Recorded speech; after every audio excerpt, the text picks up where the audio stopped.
ಜಮೀನ್ದಾರ ಮಾಡಿದ್ವೇನಪ್ಪ, ದಯವಿಟ್ಟು ಅವ್ರನ್ನ ಕರಿತೀರ? ನೋಡಮ್ಮ, ಅವರ ಮನಸ್ಸು ಈಗ ಸರಿ ಇಲ್ಲ ನೋಡಮ್ಮ, ನಾಳೆ ಬಂದ್ಬಿಡಮ್ಮ.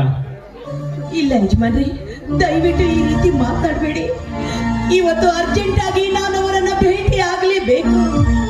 ಇಲ್ಲದೆ ಹೋದ್ರೆ ನಾನು ನನ್ನ ತಂದೆಯವರ ಮಣ್ಣಿಗೆ ಸಿದ್ಧತೆ ಮಾಡ್ಕೋಬೇಕಾಗುತ್ತೆ. ದಯವಿಟ್ಟು ಅವರನ್ನ ಕರೀರಿ.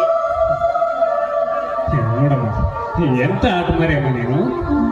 ಅವ್ರೀಗ ತಾವು ಅವ್ರ ತಾಯಿ ಸತ್ತ ಚಿಂತೆಯಾಗ ಮುಳುಗ್ಯಾರೆ. ಈಗ ಅವರು ಅದರಲ್ಲಿ ನಿಮ್ಮಂತವ್ರ ಕಾಟ ಬೇರೆ.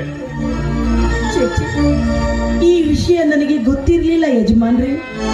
ದಯವಿಟ್ಟು ನನ್ನ ತಪ್ಪನ್ನ ಕ್ಷಮಿಸಿಬಿಡಿ. ಹೋಗ್ಲಿ ಬಿಡಿ, ನನ್ನ ತಂದೆಯವರ ದೈವದ